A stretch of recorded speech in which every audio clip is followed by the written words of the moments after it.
कांग्रेस का जवाब मांगना चाहिए कि नहीं मांगना चाहिए मित्रों?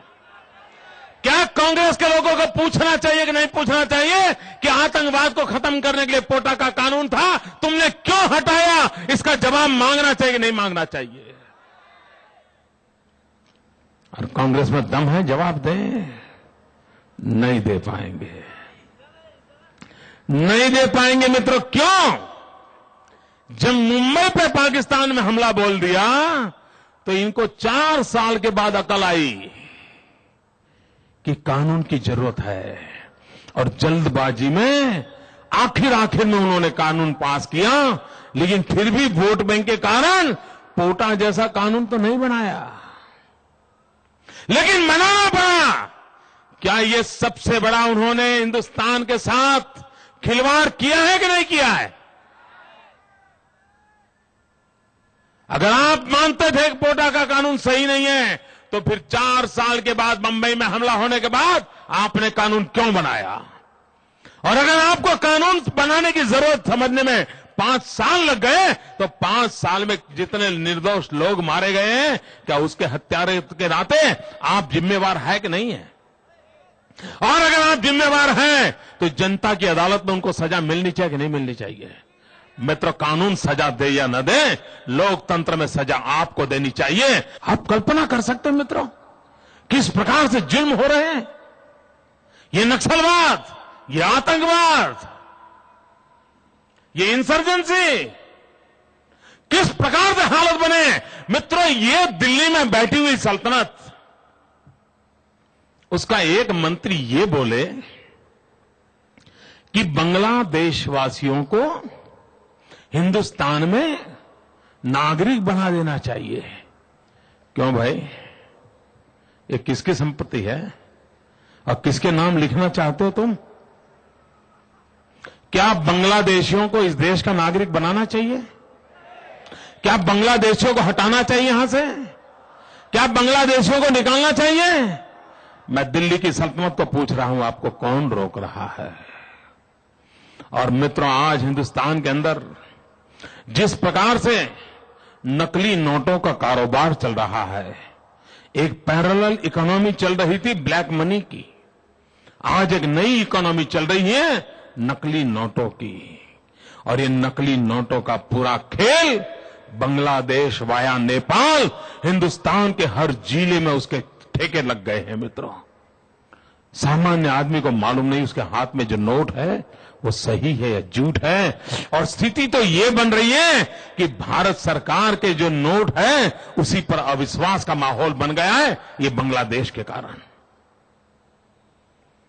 और उसी बांग्लादेशियों को हिंदुस्तान का नागरिक बनाना चाहिए।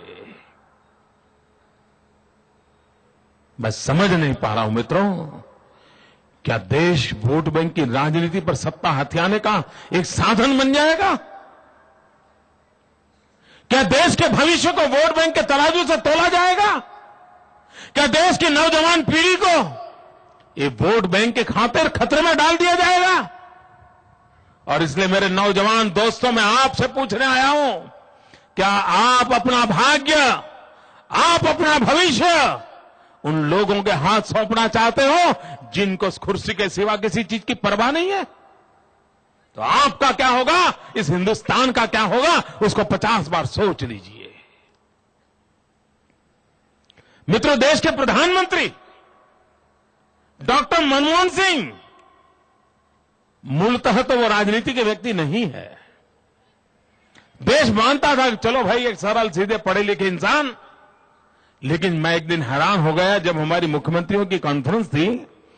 देश के प्रधानमंत्री का लिखित भाषण है, लिखित भाषण। ये वोट बैंक की राजनीति का प्रभाव देखिए मित्रों। देश के प्रधानमंत्री के लिखित भाषण में कहा गया है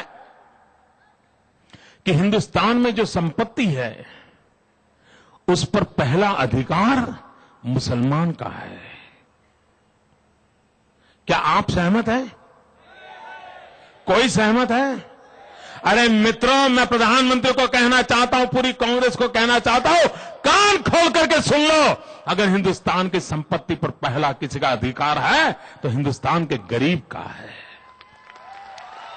मेरे दलित भाइयों बहनों का है, मेरे आदिवासी भाइयों बहनों का है, मेरी गरीब माताओं का है, जिसमें कोई धर्म नहीं होगा, कोई संप्रदाय नहीं होगा। हिंदुस्तान के हर गरीब का उस पर अधिकार होगा। लेकिन देश का प्रधानमंत्री ये कहे कि हिंदुस्तान में जो संपत्ति है उस पर मुसलमानों का अधिकार है। आप कल्पना कर सकते हो मित्रों, ये लोग वोट बैंक की राजनीति के खातिर देश को कहां तबाह कर रहे हैं मित्रों। मैं दिल्ली को स्पर्धा कर रहा हूं। मैं दिल्ली को चैलेंज करता हूं। मैं एक गुजरात छोटा सा राज्य लेकर के बैठा हूं और मैं दिल्ली को आह्वान करता हूं, आइए हिम्मत है तो मेरे साथ मुकाबला कीजिए, किसी भी विषय पे मुकाबला कीजिए। मैं उनको आह्वान करता हूं। मित्रों, कृषि विकास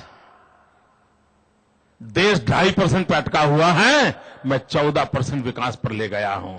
आइए मुकाबला करना है ना, आइए। अरे स्पर्धा करनी है तो विकास फिर स्पर्धा करो। ये श्रीमान मुख्यमंत्री आपके महाराष्ट्र के अभी तो बेचारे सब जिलों में जा भी नहीं पाए होंगे। अब उनके पिताजी की पुण्याई का लाभ उनको मिल रहा है और आपके इसी इलाके के हैं। उन्होंने कल भाषण दे दिया। उन्होंने कहा कि मोदी अपने खुद की तारीफ करते हैं। चलिए, मैं श्रीमान मुख्यमंत्री जी से कहता हूं, आप भी तो करो, कौन रोकता है भैया, लेकिन उसके पहले कुछ करके तो दिखाओ। मैं कहता हूं गुजरात में 24 घंटे बिजली देता हूं, और अगर मैं छाती ठोक के तारीफ करता हूं दोस्तों, तो मैंने 24 घंटे बिजली दी है। तुम किस मुंह से बताओगे प्यारे? तुम किस मुंह से बताओगे? बताने के लिए जुबान नहीं होती है, बताने के लिए पसीना बहाना पड़ता है, तब जाकर के बाहर जाती है। खुद को खपा देना पड़ता है। जनता के हितों के लिए जिंदगी दांव पे लगानी पड़ती है, तब जाकर के परिणाम मिलते हैं। मित्र चौहान साहब, पिताजी की बदौलत में माल खाने वाले लोग ये नहीं कर सकते दोस्तों, नहीं कर सकते लोग। और इसलिए मैं कहने आया हूं भाइयों बहनों, देश को विकास चाहिए। आपको मैं पूछता हूं नौजवानों, क्या नौजवान आपको रोजगार चाहिए? क्या किसानों को पानी चाहिए? क्या घरों में बिजली चाहिए? क्या कारखाने चलने चाहिए? क्या अच्छे रास्ते मिलने चाहिए? समय पर बस आनी चाहिए? हर किसी को विकास चाहिए, लेकिन कांग्रेस को वोट बैंक चाहिए। निर्णय आपको करना है कि क्या आपको वोट बैंक की राजनीति से प्रभावित होना है कि आपको विकास की राजनीति पर चलना है। और इस चुनाव का मुद्दा यही है, एक तरफ वोट बैंक की राजनीति है, दूसरी तरफ विकास की राजनीति है। मित्रों, गुजरात ने विकास की राजनीति का मॉडल पेश किया है, भारतीय जनता पार्टी की सभी सरकारों ने पेश किया है। एनडीए में अटल बिहारी वाजपेयी की सरकार ने पेश किया था। ये दिल्ली की सल्तनत आज वही पुराने ढर्रे पर चल रही है। वोट बैंक की राजनीति करो, इसको जोड़ो, इसको तोड़ो, इसको फोड़ो और फिर अपना जमला बिठा लो, यही खेल चल रहा है। ये देश का भाग्य नहीं बदल सकता है। श्रीमान प्रणब मुखर्जी, अभी उन्होंने एक दिन बयान दिया। अब देखिए, अब तक तो बेचारे सब संभालते थे वही, 2 दिन से उनकी छुट्टी हुई है, वरना प्रधानमंत्री इंचार्ज वही, फाइनेंस मिनिस्टर इंचार्ज वही, फॉरेस्ट मिनिस्टर इंचार्ज वही। पाकिस्तान में कुछ हो जाए तो जवाब देते हैं प्रणब मुखर्जी।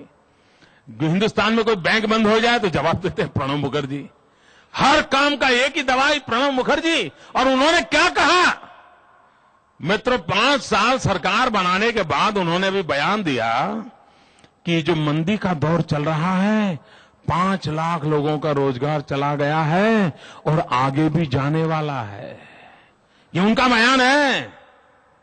ये श्रीमान प्रणब मुखर्जी ने जो कहा है, उसकी शुरुआत 16 मई को होनी है। और अगर 16 मई को जिस दिन उनकी छुट्टी हो जाएगी, मैं आपको विश्वास दिलाता हूं, आडवाणी जी के नेतृत्व में हिंदुस्तान में बेरोजगारी नहीं आने देंगे दोस्तों।